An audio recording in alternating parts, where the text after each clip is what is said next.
8 minutos de dice y da. Bienvenida, doctora. Cuando volví de mi posgrado de Buenos Aires, Argentina, hace algunos años ya, me puse en contacto con la doctora Loira Ronquillo, mi gran amiga. Ella es la otorrino que forma parte del equipo transdisciplinario que conformamos y nos hacíamos esta pregunta: ¿cómo, dónde y cuándo actuar? En esa búsqueda de respuestas van llegando los pacientes. Empezamos nosotros la recepción de pacientes en toda clase, en todo estadio de crecimiento y desarrollo. Los recibimos en todas las edades. Vamos a empezar con un caso clínico. Les he traído casos clínicos que de pronto les pueda aportar algo para cuando ustedes en primera línea van a recibir al paciente. De eso se trata la transdisciplinaridad y el trabajo que realizamos. Doctora Loira recibe a los pacientes y ve que hay la necesidad de mejorar ese crecimiento y desarrollo en el paciente, cambiar esa morfología, equilibrar esas funciones en la cavidad oral y lo envía. Así también cuando yo recibo un paciente por una aparición de un diente en mal posición o una maloclusión evidente con un prognatismo mandibular o una protrusión maxilar, y yo veo que es un paciente que tiene una necesidad urgente de una atención otorrinolaringológica, derivo al paciente para ella. En este caso, en equipo, en mi consulta con la doctora Sonia Franco, mi gran amiga que está acá presente, recibimos a este paciente y el motivo de consulta de esta chiquita era dientes salidos. Para nosotros como ortodoncistas, cuando nos llega un paciente en estas edades, es un poco difícil la decisión de tomar qué procedimiento vamos a realizar o qué tipo de acción terapéutica vamos a tomar para poder manejar a ese paciente.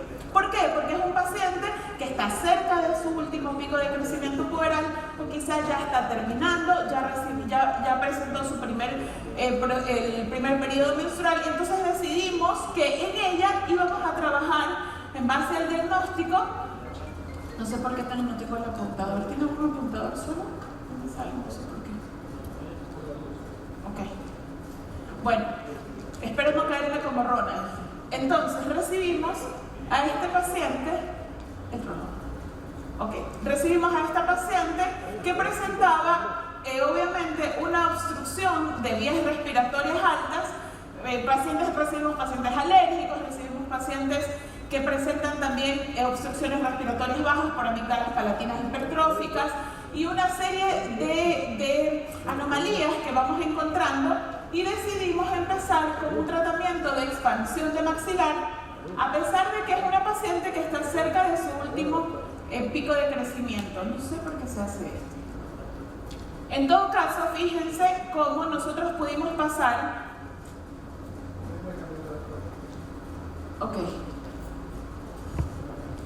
Iniciar con una expansión de maxilares para luego evaluar en una segunda fase de tratamiento qué podíamos realizar con ella. ¿Por qué decidimos hacer esa expansión de maxilares? Porque obviamente encontramos que esta paciente tenía una hipercompresión de maxilar. Cuando nosotros analizamos maxilar y mandíbula en un paciente, tenemos que tener en mente una analogía muy sencilla: el tema del zapato y el pie. El maxilar superior viene siendo como el zapato y la mandíbula es el pie. Si nosotros no tenemos un maxilar con una morfología armónica que pueda recibir esa mandíbula en una posición, esta mandíbula se va a ir para atrás. Se va a ir para atrás en cuerpo, se va a ir para atrás y hacia un lado, y empiezan a presentarse estas retrognáteas o estas laterodesviaciones mandibulares que son de origen funcional. ¿Ahí estamos? Perfecto. Entonces, en esta chiquita, fíjense cómo nosotros pudimos realizar una expansión de maxilar que con este método, que es un disyuntor de McNamara, ahora existen unos métodos un poco más modernos ya con el uso de microtornillos, con el Marfe, por ejemplo, que pueden hacerse procesos de disyunción, pero es el mismo procedimiento. Dejamos 6 meses esta aparatología. La disyunción se hace en un periodo de 15 días. Ya el paciente empieza a sentir, inclusive al aumentar ese diámetro de fosas nasales en unos milímetros, pero empieza a percibir una diferencia. Fíjense la armonía, como ya en su sonrisa se observa algunas diferencias. Miren cómo espontáneamente la mandíbula avanza. Acá todavía no hemos colocado ningún dispositivo de avance mandibular en lo absoluto. pero al cambiar esa morfología del maxilar superior, la paciente avanza. Obviamente, en nuestro equipo de trabajo, nosotros hacemos un equipo siempre pensando en el paciente como un todo. No solamente tratamos el esqueleto óseo, sino también la función. En este caso, después de que el paciente, cuando necesita ser restablecida su función respiratoria, también pensamos en ejercicios miofuncionales paralelos a este tratamiento. Se hace un cambio morfológico, pero también se va haciendo ejercicios miofuncionales tanto de labios como de lengua. En el caso de esta chiquita, utilizamos un dispositivo de la casa MyoBrace, de Myofunctional Research, que es un MyoBrace para labios. Y trabajamos, además de un reposicionamiento lingual, el ejercicio de labios. Fíjense en su oclusión, como también hay un cambio sin haber hecho un avance mandibular con ningún dispositivo. Ya la mandíbula busca otra posición, porque estamos trabajando músculos y huesos, estamos trabajando tanto la forma como la función. Ya se va restableciendo otra posición de la mandíbula y obviamente, que es lo que hemos aprendido tanto, acá estuvimos reunidos con parte de mi equipo, hemos aprendido tanto las técnicas que utilizan los otorrinos para poder mejorar ese confluente de vías respiratorias. Nosotros lo estamos haciendo también en pacientes en crecimiento, mezclando técnicas que cambian su morfología, y ya a través de este cambio de la forma, la función va a mejorar. Fíjense cómo acá tenemos una diferencia al inicio del tratamiento y en una fotografía actual oclusal, cómo la paciente va mejorando. Y hacemos unas radiografías. En el caso que es necesario, pedimos tomografías, obviamente. Ahora ya estamos trabajando un poco más en equipo con José Ortega, que estuvo temprano en la mañana, ortodoncista amigo, ortodoncista funcional, con doctora Loira y mi equipo de trabajo, para ir entrando un poco más en el campo de la tomografía. Fíjense cómo en una segunda fase de tratamiento, ante el éxito tan grande que tuvimos con esta paciente en una primera fase con ortopedia maxilar, decidimos no colocar aparatología ortodóntica, que podría haber sido lo que podíamos haber elegido como odontólogos para hacer una estabilización de la oclusión con brackets. ¿Cuál es nuestro fundamento, nuestro marco teórico en ortopedia funcional? Nosotros nos basamos en las teorías del crecimiento y desarrollo craneofacial. Entre otras, la principal, que no ha sido tirada abajo, es la teoría de la matriz funcional de Moss. Tal vez por ahí lo escucharon en algún momento. Ese es uno de nuestros fundamentos en los que nosotros nos basamos para saber que este crecimiento con el que trabajamos en nuestros pacientes tiene un fundamento, tiene un marco teórico, tiene un estudio previo realizado. Después vinieron otras teorías de crecimiento y desarrollo, pero esta es una, vamos a pasar por tema de tiempo, esta es una de las que más se mantiene. ¿Qué es crecimiento? Es el aumento del tamaño, desarrollo, es el progreso hacia la madurez. Cada proceso se vale del otro bajo la influencia del patrón morfogenético. Es un acto de multiplicación, de diferenciación, de organización. Nosotros hablamos siempre de esto porque cuando hay un potencial de crecimiento en el paciente, y que ahora se habla que esto no es solamente en los niños, hablamos también que en el adulto, toda la vida, si esto es un poco fuerte, ¿cierto, José? Toda la vida va a haber remodelación, tanto en la posición como en la forma de los huesos. Toda la vida, inclusive en el cartílago articular de la articulación temporomandibular. Es un camino maravilloso que hemos empezado a recorrer y esto continúa. ¿Qué es lo que yo quiero marcar aquí con este cuadro más importante?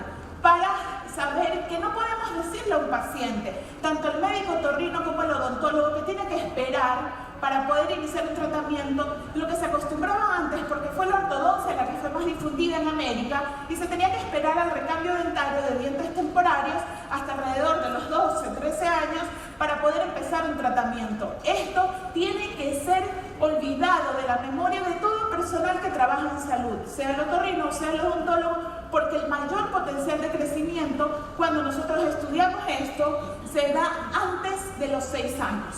La mayor curva de crecimiento del paciente o del niño va a ser antes de los 6 años. Cuando nosotros ya tenemos un paciente de 5 y 6 años, miren qué temprano que puede iniciar el tratamiento de un paciente, él ya va a tener más del 60% de su cabeza y de su cara formada. Entonces, nosotros tenemos un análisis de los factores genéticos, ambientales, funcionales principales, factores congénitos que van a influir en ese crecimiento y desarrollo. Esto es lo que siempre ha hecho la medicina, la odontología, buscar estudiar y entender cómo es el mecanismo de crecimiento de ese paciente. Y cuando nosotros hablamos de crecimiento y desarrollo y de función, nosotros vamos a tener que tener en cuenta esto siempre. Por favor, nunca más se diga que tenemos que esperar para iniciar algún tipo de tratamiento. Esto es lo que les hablaba hace un momento, recordando un poco, porque seguramente en medicina también lo ven, cómo el ojo y cómo el cerebro da forma a ese conjunto de tejidos esqueléticos que lo circundan. Entonces, saber que la matriz de tejido blando es el principal determinante del crecimiento y desarrollo. Nosotros evaluamos, esto sí es súper sensible. Cada función tiene su matriz funcional y es protegida. Acá hablamos de función, hablamos de movimiento, hablamos de dinámica. En la boca, cuando nosotros como odontólogos evaluamos un paciente, nosotros sabemos que hay una función que va a determinar el crecimiento y desarrollo de tal o cual zona que estamos trabajando. Paciente es un ser vivo, es una cabeza que está sostenida por un cuerpo a través de una columna cervical. No se puede atender un cuerpo sin cabeza y una cabeza sin cuerpo. También lo decía José temprano. Una función puede ser ejecutada por varias unidades esqueletales. Hay una combinación, empezamos a hablar de distintos sistemas que van a estar involucrados. Es por eso que empieza esta relación sin divorcio entre el otorrino y el odontólogo, porque no puede un odontólogo trabajar en la boca sin saber la función respiratoria y viceversa. Nosotros evaluamos la matriz funcional, un componente de función craneal que también es combinado con la matriz funcional por la unidad esquelética. Matriz funcional, unidad esquelética, y va a haber un componente de funcional craneal. Esto es otra palabra que quiero que se lleven antes de irse a almorzar: plasticidad ósea, plasticidad de tejidos blandos. Todo paciente va a tener esta posibilidad de cambiar su morfología cuando los estímulos son correctos en el momento exacto y en la cantidad que es necesaria. Vamos a ver esta pequeña, presentamos una de 12 años, ahora una de 5 años, que viene a motivo de consulta por un control general. Iniciamos con ella en enero 2022.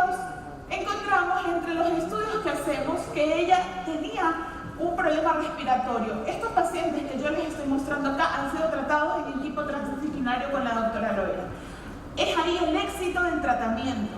Es lo que siempre hablo con mis alumnos cuando les explico estos fantásticos resultados que podemos obtener cuando vemos al paciente tanto en función como en forma. Colocamos un disyuntor de McNamara nuevamente, que fue lo que les traje esto. Hay un sinnúmero, un sinfín de tratamientos que podemos realizar con criterio funcional, pero ya que estábamos hablando de vías respiratorias, otorrinos, les traje algunos casos en donde la mayoría de las cosas que hemos hecho ha sido ampliar el maxilar superior. Hace un rato el doctor Rodolfo, ¿no le dije mal su nombre? Es su nombre. Él hablaba de que había más de un 80% de pacientes cuyo origen, no sé si voy a decir cualquier cosa, pero creo que es la idea que capté de ese cuadro que usted puso, que el colapso del paladar era de los factores que predisponían para estas alteraciones respiratorias.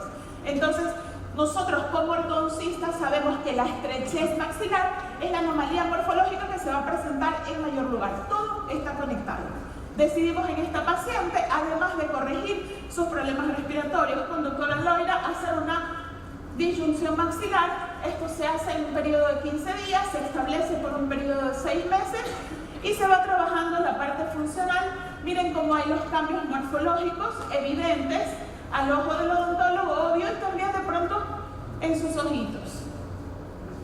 Vamos ya avanzando, 6 minutos. Me quedan por acá. Esta es una de las primeras pacientes, miren el tiempo, ya que tenemos trabajando con doctora Loira. Fíjense, una de las primeras pacientes que recibimos en equipo transdisciplinario con la que obtuvimos excelentes resultados. Miren esa incompetencia labial. Hay una cosa muy importante, que muchas veces cuando doctora Loira devuelve esa capacidad respiratoria al paciente, eliminando una obstrucción por de pronto amígdalas palatinas hipertróficas o tejido adenoide hipertrófico, pero el paciente sigue respirando por la boca. ¿Por qué razón?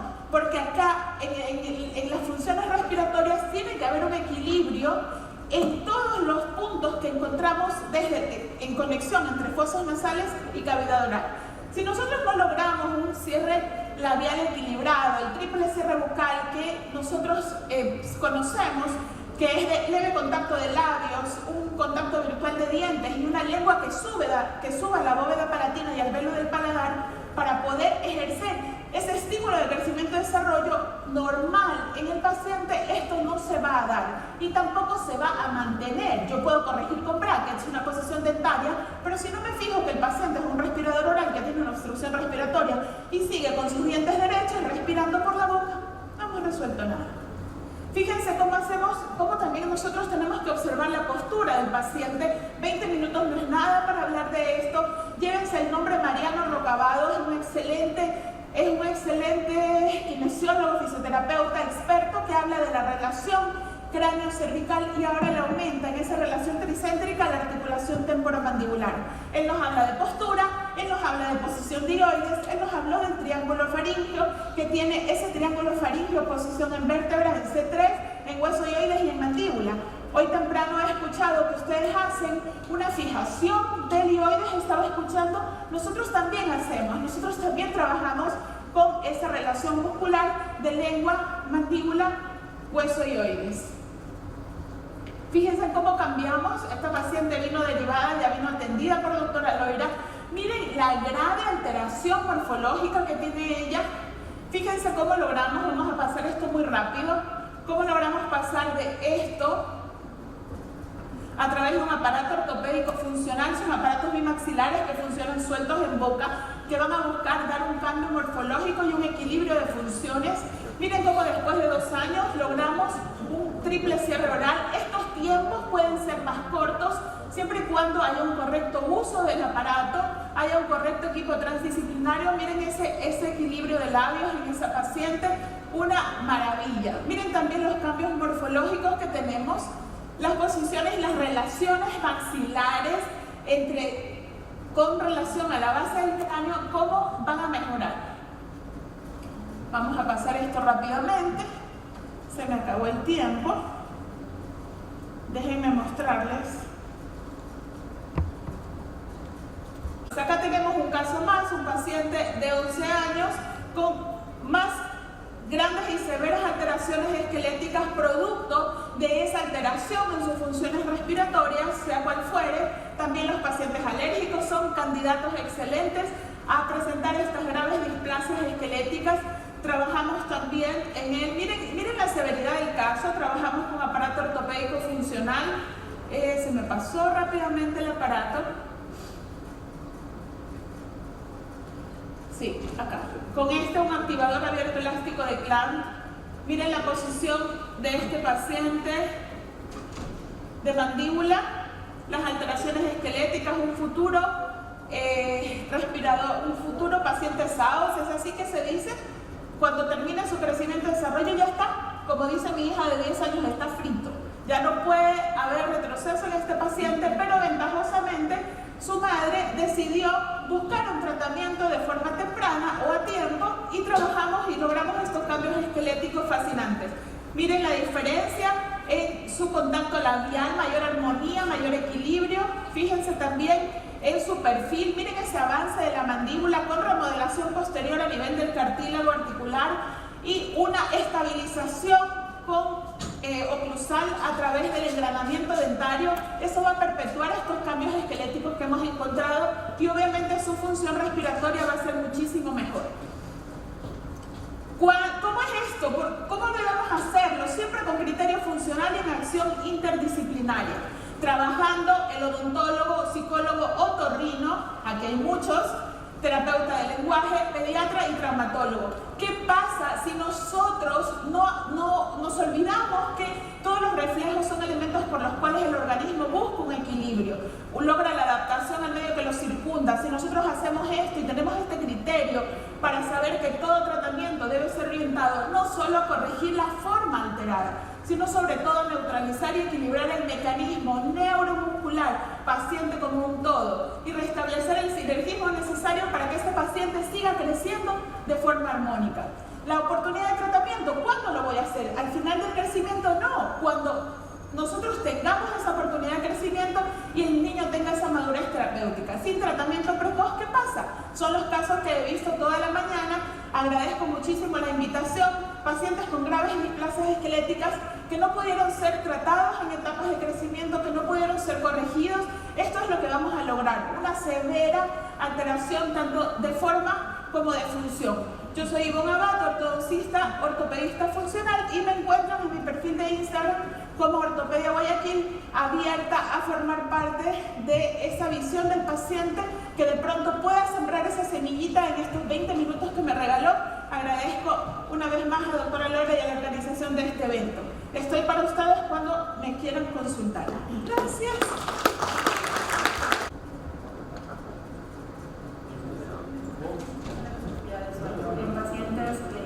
Por alguna razón no lo pueden usar o no desean utilizar el equipo y se busca una alternativa.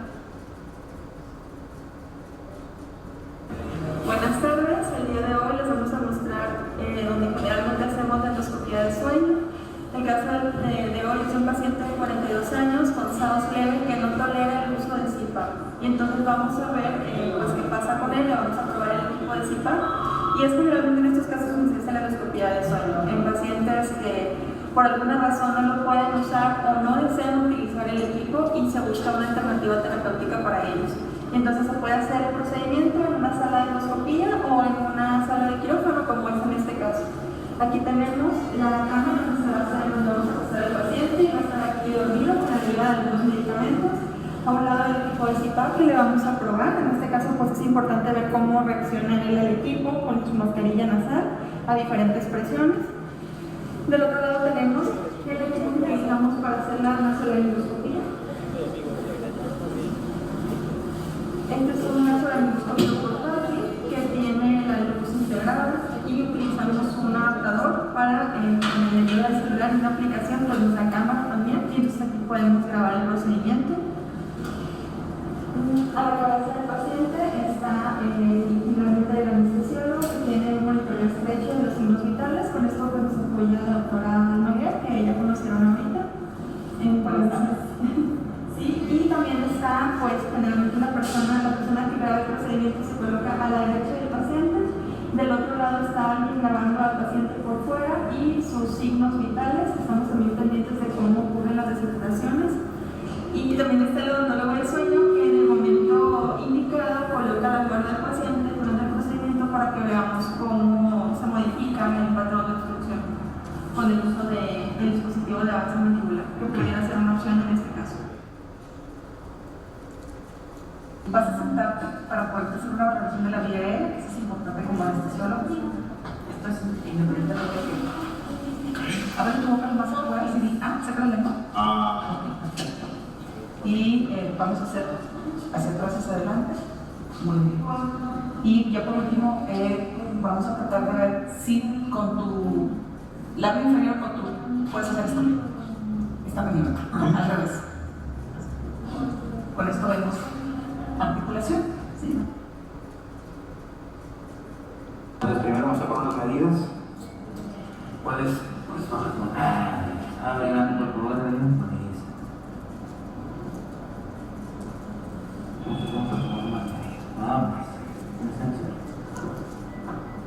Un poquito más. Cierra bien, por favor. ¿Puedes preguntar ahí? Hacia adelante. Ándale. Duro. Ándale. Ahí está. Entonces Adriana ya está en -3. Adelante ya. Trompa ahí. Trompa.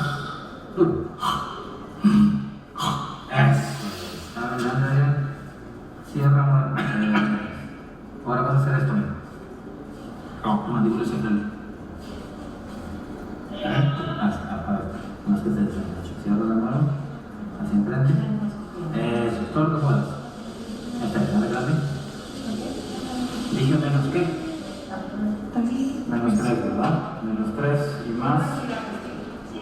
más 8.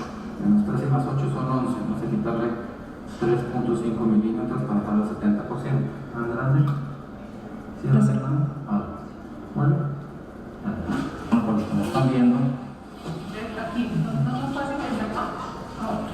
Sí, acá está. Con cualquier silicona, esta es base, con catalizador, esto es simplemente un material que se utiliza comúnmente con odontología. Ponemos medida y media, 1, 2, 3, y tenemos 30-40 segundos para manipular.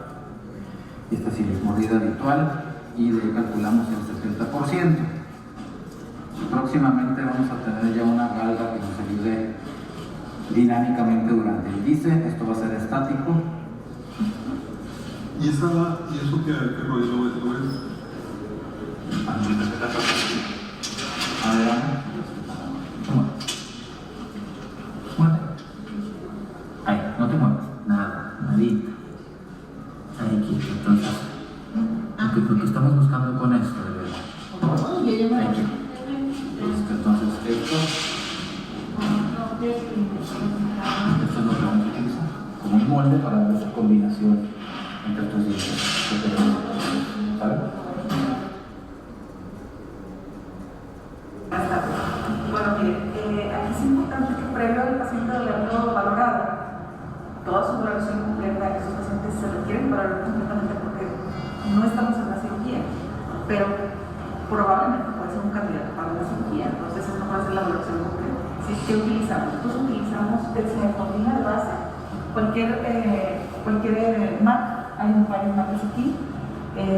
Siempre tenemos que tener coadyuvantes a la mano, como el fentanilo, el midazolam, el propofol, atropina, efedrina, y obviamente nuestra máquina de anestesia siempre lista para cualquier eventualidad.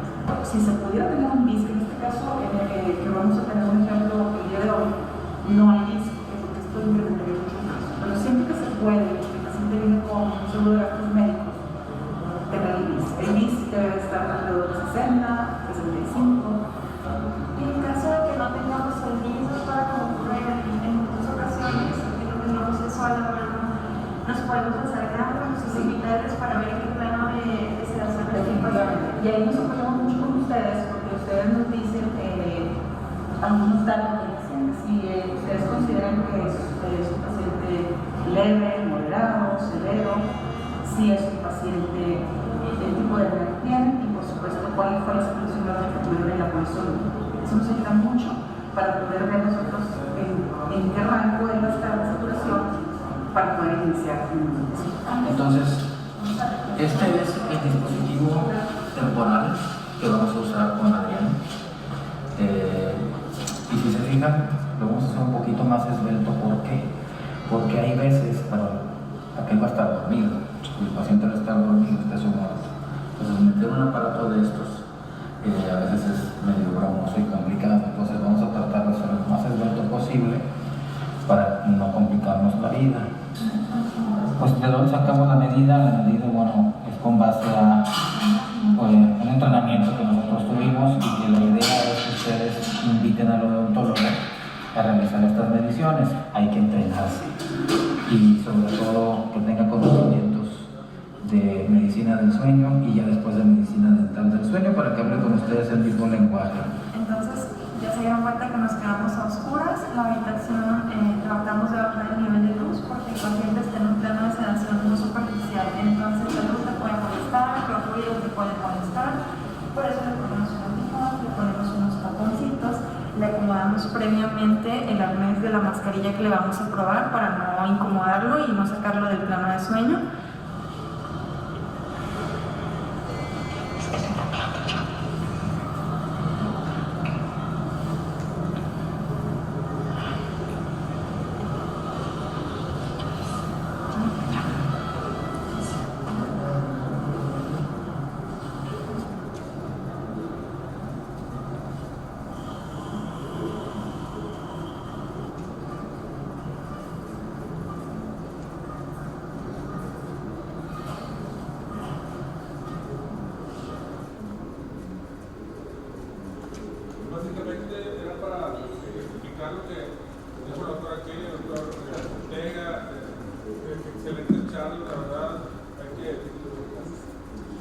hay que trabajar en equipo. Muchas veces se dice multidisciplinario y no lo practican. De hecho, nos quejamos mucho de eso, de que mucha gente no le gusta compartir el paciente, no sé si esté bien dicho eso, pero lo que les quiero yo compartir es que mi trabajo en conjunto con el doctor Aneiva, con la doctora Musme Soto, con mis odontólogos que estamos trabajando en esto, nos ha ido muy bien.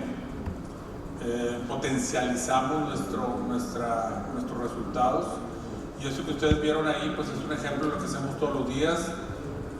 Va el doctor, lo conoce, en ocasiones llega y me dice el doctor Aneiva, qué bueno que vine a la endoscopía porque este paciente de entrada yo creí que era candidato y era un paciente que le iba a poner el dispositivo y que iba a ser un paciente que no iba a ser un buen paciente. Entonces créanme que en el caso de la cirugía de sueño, que es muy extensa y multifactorial, los pacientes con trastornos del sueño, podemos trabajar en equipo muy bien. Desde que lo operamos, estos ejemplos que puso la doctora Kelly sobre pacientes que les operamos amígdalas, les quitamos las adenoides, le hacemos reducción de cornetes, el paciente, el niño que roncaba ya no ronca tanto, pero sigue respirando mal, es porque a los niños no les enseñaron a respirar. El niño nunca ha respirado bien por su nariz.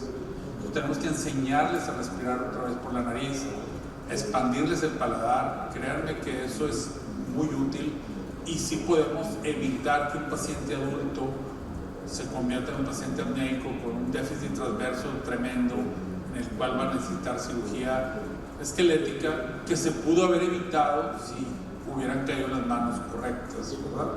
Entonces, la verdad que les agradezco mucho la atención. Doctores, un placer conocerlos en su trabajo, en sus charlas, buenísimo. Yo creo que ya está todo para que arranque aquí lo que es el manejo integral. En noviembre vamos a tener el congreso, la reunión virtual de la Asociación Colombiana de Medicina Dental del Sueño. La doctora Constanza Melo les manda un saludo y una información. Me imagino que ya están en contacto, pero les recuerdo que en noviembre, 22 de noviembre, va a haber un curso virtual de Medicina Dental del Sueño, en el cual me han hecho el honor de invitarme. Les invito a los odontólogos que están aquí que se conecten. A la información está en la red, si no la doctora Loira, el doctor Ortega les va a pasar la información, y latinoamericano, incluyendo Brasil, en el cual estamos tratando de hacer fuerza. En nuestro curso de Cancún tenemos a 3 odontólogos invitados: al doctor Leopoldo Correa, que es una autoridad mundial en medicina dental del sueño; al doctor Stanley Liu, que es odontólogo y médico maxilofacial, que también es una autoridad en el manejo esquelético de los pacientes del sueño; y el doctor Aneiva, que ya lo conocieron, es el que está ahí con nosotros, también va a ir. Y tenemos también otorrinos que son profesores de odontología dental de sueño en Holanda, en Bélgica y en Alemania. La verdad que sí va a haber mucho para odontólogos y va a haber mucho para cirugía de sueño. Ahí los esperamos. Los precios, si se fijan, están muy aterrizados, porque incluyen la inscripción y el hotel, así que ustedes lleguen como puedan llegar, en avión, en barco, donde quieran, y los esperamos ahí en Cancún en el 2 y 3 de diciembre. Va a haber un precio especial para los que están aquí en el Congreso, que es un precio muy atractivo, y el 22 de noviembre los esperamos en el curso virtual de la Asociación Colombiana de Medicina Dental del Sueño. Muchas gracias.